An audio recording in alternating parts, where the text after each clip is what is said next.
Heart beat scan ఒక్క second లోనే world class 640 slide CT scan ఇప్పుడు మీ విస్టా ఇమేజింగ్ బంజారా హిల్స్ లో. సో ఇదే పేరుతో కవిత కూడా వస్తుంది అనుకున్నప్పుడు తెలంగాణ ప్రజా జాగృతి అనే పేరుతో పాటుగా డిఫరెంట్గా ఉన్నాయి. మీరేమో ఏప్రిల్ 27న ఆవిర్భావ దినం జరుపుకుంటూ ఉంటే ఏప్రిల్ 25 అంటే మీకంటే ఒక 2 రోజుల ముందుగానే తన పార్టీ పేరుని అనౌన్స్ చేస్తున్నారు.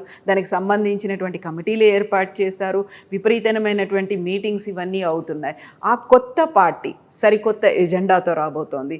ఎలా చూస్తున్నారు? చూడండి, ఈ భారత పౌరుడికి ఎవరికైనా రాజకీయ పార్టీ 12 మంది కలిసి ఒక అప్లికేషన్ పెడితే election commission of India registration చేస్తుంది. కవిత ఈజ్ ఆ పార్లమెంటేరియన్, రాజకీయాల్లో ఉన్నటువంటి వ్యక్తి. ముఖ్యంగా తెలంగాణ జాగృతి పేరిట తెలంగాణ కల్చర్ పైన మా ఉద్యమ కాలంలో పట though she was not initially active in TRS party, but ఒక అంశం తీసుకొని చాలా కష్టపడ్డది, పనిచేసింది. ప్రపంచవ్యాప్తంగా కూడా బతుకమ్మ అనేటువంటి ఒక ఫెస్టివల్ని విస్తృతంగా తీసుకెళ్ళినటువంటి వ్యక్తి ఆవిడ. కాబట్టి ఆవిడ పార్టీ పెట్టాలనుకుంటే మాకేం అభ్యంతరం ఏం లేదు. కానీ రాజకీయాల్లో ఆమె రేపు రాజకీయ పార్టీగా ఆవిర్భవించి మా పైన, మా పార్టీ పైన ఆమె ఏ విధంగా ప్రవర్తిస్తో దాని తగ్గట్టు ధీటుగా మేము కూడా ప్రవర్తిస్తాం. సో కేసీఆర్ని క్షోభ పెట్టొద్దు అన్నట్టుగా కేటీఆర్ ఒక చిట్ చాట్లో ఉన్నారు. కన్న తండ్రిని అంతగా క్షోభ పెట్టాల్సినటువంటి అవసరం లేదు, అంత బాధ పెట్టొద్దు అనేటువంటి మాట. మీరు ఎలా చూస్తున్నారు దీన్ని? మీరు అంటే ఇప్పుడు ఫాదర్, సన్, డాటర్ కాబట్టి దాంట్లో మనం మాట్లాడకపోవడం మంచిది. కాకపోతే క్లోజ్ అసోసియేషన్ ఫ్యామిలీ మెంబర్ కానీ బట్ కేటీఆర్ గారు ప్రస్తావించింది, మీరన్న ఇంతమంది ప్రస్తావించిన మాట, అది ఇట్స్ ఫ్యామిలీ ఇష్యూ. కాబట్టి చెల్లె కాబట్టి ఆయన మాట్లాడాడు, దాని తప్పేముంది? సూచనప్రాయంగా చెప్పిండు, రాజకీయాలు ఉంటే ఉండమ్మా కానీ అనవసరంగా తండ్రిని ఇబ్బంది పెట్టకన్నట్టు సందేశంలాగా చెప్పాడు. డైరెక్ట్గా చెప్పలేకపోతే నాకు తెలియదు, మీ ద్వారా మీడియా ద్వారా చెప్పినట్టున్నాడు. కవిత అరెస్ట్ అయ్యి జైల్లో ఉన్నప్పుడు పార్టీ తరఫున ప్రాపర్గా సపోర్ట్ రాలేదు, కేసీఆర్ కూడా మాట్లాడలేదు, ఏ లీడర్ కూడా తన వెంట నడిచి రాలేదు అనేటువంటి తీవ్రమైనటువంటి వ్యాఖ్యలు కవిత చేశారు. యాక్చువల్గా మీరు ఎందుకు స్పందించలేదు? ఏం జరిగింది ఆ సమయంలో? ఇంకా ఆవిడకి తెలుసు అండి, స్పందించలేదు ఆవిడకి తెలుసు. బట్ ఓపెన్గా చెప్పినప్పుడు అందరికి తెలుసు కదా, కేసీఆర్ కానీ టీఆర్ఎస్ పార్టీ కానీ యాజ్ ఎ బ్రదర్ కేటీఆర్ గారు కానీ హరీష్ గారు కానీ they were all along in Delhi a lot of time. అందరికీ తెలుసు, ఆవిడకు కూడా తెలుసు. సో మహిళా రిజర్వేషన్ బిల్, ఇప్పుడు మనం దీని గురించి మాట్లాడుకుంటున్న సమయంలోనే కొత్త పార్టీ ఒక మహిళా అధ్యక్షురాలు కాబోతోంది అనేది ఒక మాట. సో ఈ పరిణామాలు వీటన్నిటిని చూస్తుంటే ఏమనిపిస్తోంది మీకు? అంటే దానికి దీనికి సంబంధం లేదండి. మహిళా రిజర్వేషన్ చట్టం అనేది ఈనాటిది కాదు, అది దాదాపు 40-50 సంవత్సరాల నుంచి వెళ్ళి భారత ప్రజాస్వామ్య వ్యవస్థలో కూడా ముఖ్యంగా పార్లమెంట్లో చాలా సందర్భాల్లో చర్చలు జరిగినాయి. నాకు తెలిసింది రాజీవ్ గాంధీ గారి కంటే పూర్వం జరిగింది. రాజీవ్ గాంధీ ప్రధానమంత్రి ఉన్నప్పుడు మార్గరెట్ అల్వా, కాంగ్రెస్ సీనియర్ నాయకురాలు కర్ణాటక నుండి, ఆవిడ నాయకత్వం ఒక కమిటీ వేశారు. తదనంతరం గీతా ముఖర్జీ గారు కమ్యూనిస్ట్ పార్టీ ఎంపీ బెంగాల్ నుండి, సిపిఐ ఎంపీ, ఆవిడ పేరిట ఒక కమిటీ వేశారు పార్లమెంటు. ఆ కమిటీ చాలా లోతుగా దేశవ్యాప్తంగా పర్యటించి పార్లమెంటుకు ఒక సుదీర్ఘమైన రిపోర్ట్ ఇచ్చి 33% అనే అంశాన్ని ఆవిడే మొదటిసారి ప్రస్తావించి ఏ విధంగా కాన్స్టిట్యూషనల్ అమెండ్మెంట్ చేయాలని చెప్పి అవన్నీ చెప్పిన తర్వాత బిల్లు కూడా ప్రవేశపెట్టబడ్డది దేవగౌడ గారు ప్రధానమంత్రి ఉన్నప్పుడు. గీతా ముఖర్జీ గారే మూవ్ చేశారు ఆ రోజులలో. కాబట్టి ఇది చర్చ నాటి నుండి నేటి వరకు జరుగుతుంది. తర్వాత సోనియా గాంధీ గారు 2013లో UPA 2 ఆ సమయంలో పట ఆవిడ రాజ్యసభలో పాస్ చేయించారు, కానీ లోక్సభలో ఇంట్రడ్యూస్ చేయలేదు. తర్వాత మోడీ గారు 10 సంవత్సరాలు మౌనంగా ఉన్నారు. మరి వారు 2023 లోపట మళ్ళీ దాన్ని కొంత సవరించి లోక్సభలో రాజ్యసభలో పాస్ చేయించారు. ఈరోజు చట్టమైంది అది. ఆ చట్టాన్ని 2026 తర్వాత జరిగేటువంటి డీలిమిటేషన్ సెన్సస్ తదనంతరం అమల్లోకి వస్తుందని చెప్పి సెక్షన్ 5 ఆఫ్ ఉమెన్స్ రిజర్వేషన్ యాక్ట్లో ఉంది.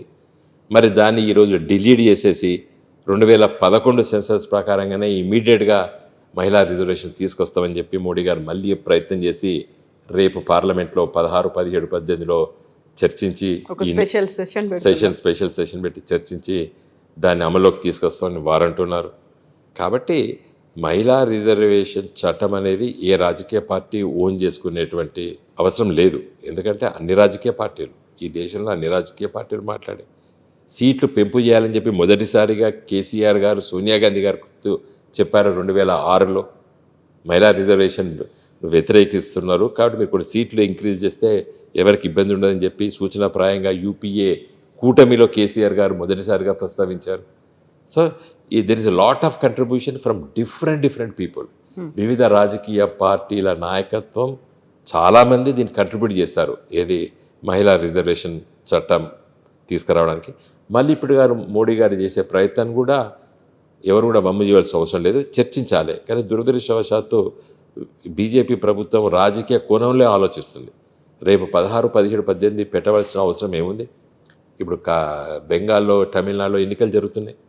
ఆ ఎన్నికల తర్వాత పెట్టవచ్చు కదా, ఓ 10 రోజులు వాయిదా ఇస్తే ఏమవుతుంది? నా దృష్టిలో తప్పనిసరిగా రేపు పార్లమెంట్లో ఈ స్పెషల్ సెషన్ 16, 17, 18 లోపల ప్రవేశపెడతారు, చర్చిస్తారు. నేను అనుకుంటున్నాను, నా సిక్స్త్ సెన్స్ చెప్పేదండి, ఇది వాయిదా పడుతుంది. 2/3 మెజారిటీ ఉంటే సరిపోతుంది అనుకున్నప్పుడు 2 సభల్లో కూడా బీజేపీ కావాల్సినటువంటి ఎన్డీఏ తరఫున ఉన్నాయి కదా. ఉన్నప్పటికీ కూడా దీన్ని డెమోక్రటిక్గా చర్చించాలి. ఇప్పుడు 50% సీట్లు పెంచుతా అన్నాడు, మరి నిన్న బిల్లులో అది లేదు. మొన్న సాయంకాలం వరకు అందరికి 50% పెంచుతారన్నారు. బట్ నిన్న ఇంట్రడ్యూస్ చేసిన బిల్లు నేను చూశాను, అది ఇంట్రడ్యూస్ చేయబోయే బిల్లు ఇప్పుడు సర్క్యులేట్ చేశారు, అది చదివాను రాత్రి నేను. దాంట్లో ఎక్కడ 50% సీట్లు పెంచుతామని ఇవ్వట్లేడు. ఇప్పుడున్నటువంటి జనాభా లెక్కలు, ప్రచురించబడ్డ జనాభా లెక్కలు అంటాడు, అంటే 2011 ప్రచురించబడ్డాయి. కాబట్టి ఆ జనాభా లెక్కల ప్రకారంగా తీస్తే చాలా ఎంపీ స్థానాలు కోల్పోతాయి, దక్షిణ భారత రాష్ట్రాలన్నీ కోల్పోతాయి. కానీ అట్లా జరనీయాడు మోడీ, తెలుసు నాకు, ఆ చర్చకు పెడతాడు. కాబట్టి నేను 50% పెంచుతున్నా, ఇవన్నీ కూడా ప్రో రేటా పంచుతా అని చెప్పి మళ్ళీ సమర్థించుకుంటాడు. సో ఇదంతా నా దృష్టిలో ఈ 2-3 రోజుల లోపల అయ్యే బిల్లు కాదు ఇది. డెఫినెట్గా కొంత సమయం పడుతుంది. స్పెషల్ ఇంటెన్సివ్ రివిజన్ వచ్చిన తర్వాత చాలా వరకు ఓటర్ల లిస్ట్ కూడా పోయింది, అతను జనాభా ప్రాతిపదికన ఇవన్నీ అన్నప్పుడు ఒక గేమ్ చేంజర్ అనే మాట మోదీ దగ్గర నుంచి వస్తుంది. కేవలం బుల్డోస్ చేసే ప్రయత్నం అని విపక్షాలు అనడం. నేను చెప్పేది వినండి, మోడీ గారు 3 సార్లు పుల్వామా అటాకు, తర్వాత లాస్ట్ టైం ఏంది సర్జికల్ స్ట్రైక్స్, ఈ పేర్లతోని 2 ఎన్నికలు దాటేశాడు, 3 ఎన్నికలు దాటేశాడు. కాబట్టి మళ్ళీ కొత్త సబ్జెక్టు మహిళా రిజర్వేషన్ తీసుకొచ్చినాం అనేటువంటి చెప్పుకోవడానికి ఇది ఒక ప్రయత్నం చేస్తున్నాడు. రాజకీయాలు అన్ని పార్టీలు కూడా చేస్తాయి, తప్పేం లేదు. ఇప్పుడు ఓ మంచి పథకం తీసుకొచ్చినప్పుడు మేమే తీసుకొచ్చినాం చెప్పుకుంటాయి పార్టీలు. మీరు రైతు బంధు ఇవాళ మేమే తీసుకొచ్చినాము, రైతు బంధు ఇవాళ PM కిసాన్గా దేశవ్యాప్తంగా ఇంప్లిమెంట్ అవుతున్నది, గర్విస్తాం మేము. మా కేసీఆర్ గారు తీసుకొచ్చిన పథకం ఇలా దేశవ్యాప్తంగా ఇంప్లిమెంట్ అవుతున్నాయి, చాలా రాష్ట్రాలు అమలు చేస్తున్నాయి, మేము గర్వపడతాం. అంటే జాతీయ ఉపాధి హామీ పథకం మేము తీసుకొచ్చామని చెప్పి సోనియా గాంధీ గారు గర్వపడతారు. కాబట్టి ఇవాళ మోడీ గారు మహిళా రిజర్వేషన్ చట్టం మేమే తీసుకొచ్చామని చెప్పి మహిళలను ఒప్పించడానికి ప్రయత్నం చేస్తున్నాడు. అందుకోసమే మేము ఏం చెప్తున్నామంటే ఇది మోడీ గారితో ప్రారంభం కాలేదు, ఎప్పుడో ప్రారంభమైంది. దాదాపు 30-40 ఏళ్ళ నుంచి వెళ్ళి మహిళా రిజర్వేషన్ చట్టం పైన మాట్లాడుతున్నారు. సోనియా గాంధీ గారు పార్లమెంట్లో పాస్ చేశారు, మా కేసీఆర్ గారు సీటు పెంచాలని చెప్పి ఆ రోజు సోనియా గాంధీ గారికి చెప్పారు. ఇవాళ అదే జరుగుతున్నది. కానీ జరుగుతున్న సమయంలో బీఆర్ఎస్ పార్టీ తరఫున వాయిస్ వినిపించడానికి పార్లమెంట్లో మీరు కానీ ఇతర ఎంపీలు కానీ లేరు. ఆ ఒక్క ఫీలింగ్ అనేది ఉందా, మిస్సింగ్ ఫీలింగ్ మీకు? మాకుందండి రియల్గా. ఇప్పుడు 8 మంది కాంగ్రెస్ ఎంపీలు, 8 మంది బీజేపీ ఎంపీలు, ఒక ఎంపీ ఉన్నాడు. ఇదే టీఆర్ఎస్ ఎంపీలు 1, 2, 3, 9, 10, 12 ఉంటే డెఫినెట్గా రాష్ట్ర రాజకీయాల్లో కూడా ఎంతో ఇన్ఫ్లుయెన్స్ చేద్దాం. ఇలా జాతీయ రహదారులు ఆ రోజు మాలాంటి వాళ్ళు, మా ఎంపీలు అందరం వెంబడి తిరిగేది. All India institute of medical sciences ఇలా భువనగిరిలో పడ్డది. ఆ రోజు మా ఎంపీలము మేము కష్టపడ్డాం. ఈరోజు బీజేపీలో ఉన్నాడు భువనగిరి ఎంపీ డాక్టర్ బూర నర్సయ్య గౌడ్, లాంటి వాళ్ళం మేము. ఈవెన్ కవిత కూడా ఆ రోజు ఒంటకాల పైన గంట సేపు నిలబడ్డది లోక్సభలో, మేమందరం నిలబడ్డాం.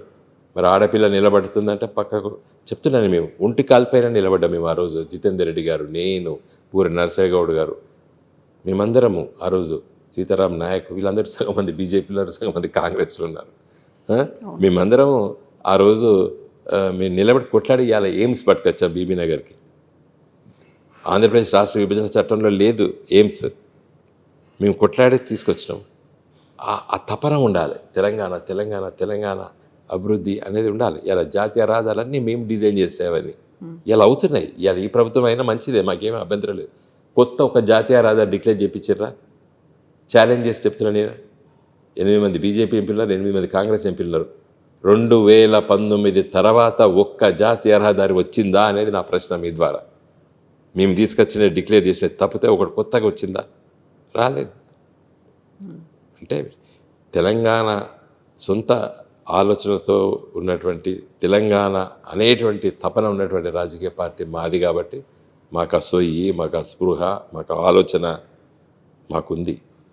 దురదృష్టవశాత్తు కాంగ్రెస్కు బీజేపీ కూడా ఉండాలి జాతీయ పార్టీలు, కానీ అంత సీరియస్గా డిబేట్లో ఉండడం లేదు. సో మిస్ అయ్యారు అనే ఒక ఫీల్ అయితే తెలుస్తుంది, కనిపిస్తోంది. మీ వినిపించాల్సినటువంటి వాయిస్, తీసుకురావాల్సినటువంటి వాటాలు, బడ్జెట్లు, పోరాటాలు ఇవన్నీ లేకుండా పోయాయి. కేవలం రాజ్యసభకు మాత్రమే పరిమితమైంది. మళ్ళీ రెజ్యూనేట్ అయ్యి మళ్ళీ ముందుకు తీసుకురావాలి అంటే ఒక ఎజెండాతో మీరు ముందుకు వెళ్ళాలి.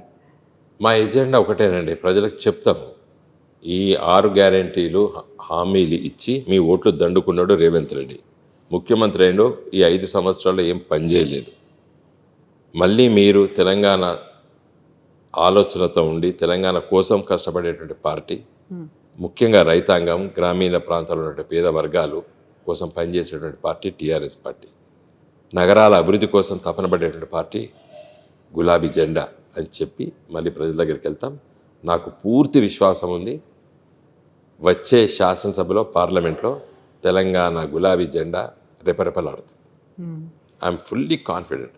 నేను ఛాలెంజ్ చేసి చెప్తున్నాను ఇలా రేవంత్ రెడ్డికి, కాంగ్రెస్ నాయకులకి, బీజేపీ నాయకులందరూ చెప్తున్నా, వచ్చేది గులాబీ జెండా. ప్రజలు మాకు తెలుస్తాయండి. నేను ఫస్ట్ అదే ఇండికేషన్స్, హింట్స్ అట్లాంటివి ఏమైనా ఉన్నాయా? మీకున్న కాన్ఫిడెన్స్ అంతేనా? ప్రజల దగ్గర తెలుస్తాయి. నేను 2019లో 1 వీక్ బిఫోర్ చెప్పినాను, గ్రామీణ ప్రాంతాల్లో కూడా యువత ఈసారి బీజేపీ వైపు ఆకర్షితులు అవుతున్నారు, మోడీ గారు వైపు ఉన్నారంటే మా పార్టీ నాయకులు ఎవరు నమ్మలేదు. నేను చెప్పినాను, పోలరైజ్ అవుతున్నారు చెప్పినాను. మీలాంటి వాళ్ళు కూడా చెప్పాను నేను కలుసుకున్నప్పుడు. ఆ ఎన్నికల సందర్భంలో చెప్పినాను, ఈజీ పసిగట్టచ్చండి. అన్నం ఉడికిందా ఉడకలేదా అని 2 మెతుకులు పడితే ఎట్లయితే అర్థమవుతుందో, నిజమైన రాజకీయ నాయకుడు అంటే కాన్షియస్గా ఒకటే వైపు ఆలోచన చేయకుండా ఇండిపెండెంట్ వ్యూతో ఆలోచిస్తే అర్థమవుతుంది. నేను చెప్తున్నాను, ఈరోజు వచ్చే శాసనసభ ఎన్నికల్లో, పార్లమెంట్ ఎన్నికల్లో ఇది మా పార్టీ, ఇది మా కోసం ఉన్న పార్టీ అని చెప్పి గులాబీ జెండాకి, కారు గుర్తుకి, కేసీఆర్ మళ్ళీ ముఖ్యమంత్రి కావాలనేటువంటి తపనతోని ఇవాళ ప్రజలు ఉన్నారు. తప్పనిసరిగా కేసీఆర్ గారు ముఖ్యమంత్రి అవుతారు.